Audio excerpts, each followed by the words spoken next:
Di atas permukaan, Raja Ampat terlihat tenang, lautnya jernih, karangnya utuh, dan wisatawan datang tiap musim. Tapi di balik semuanya, ada izin lama yang masih aktif, dan dampaknya gak semua orang tahu.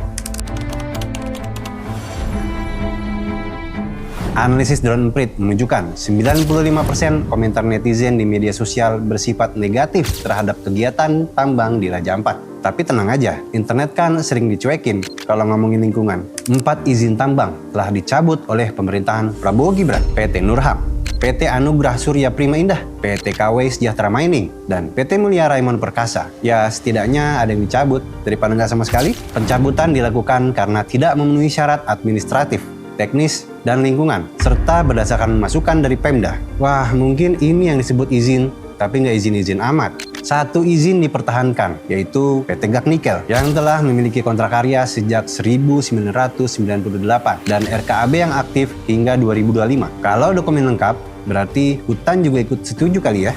PT Gak Nikel mendapat kuota 3 juta ton per tahun. Namun, produksi masih ditunda sementara. Ditunda, bukan dibatalkan. Ya, mirip seperti janji-janji.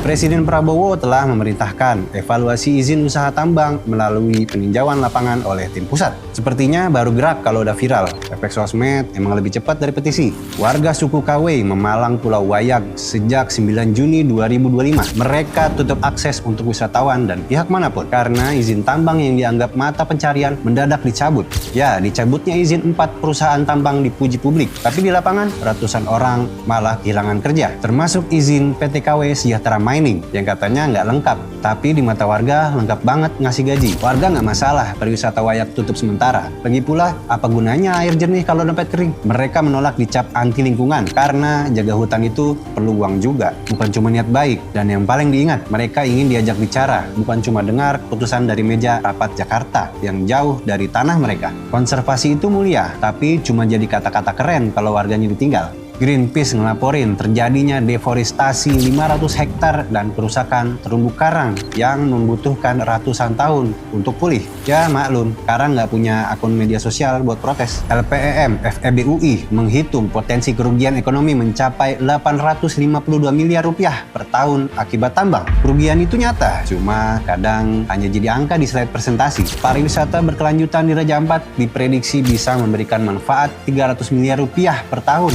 dengan mendatangkan 21.000 wisatawan. Cuma sayang, air jernih dan karang utuh nggak bisa ditambang. Organisasi sipil mendorong keterlibatan BRIN, WALHI, dan Universitas Papua dalam evaluasi izin dan pengawasan. Tapi kadang yang ilmiah kalah cepat sama yang lobby. Mereka juga mendesak kebijakan moratorium di wilayah rawan konflik lingkungan dan sosial.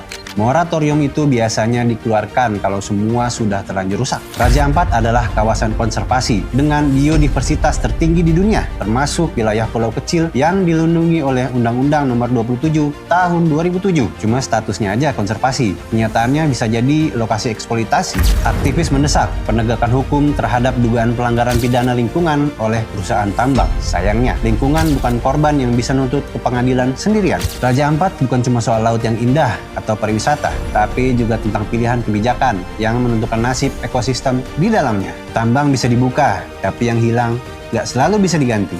Kita udah lihat angka, dengar fakta, dan baca izinnya. Sisanya tinggal kita mau tetap lihat atau pilih untuk pantau terus.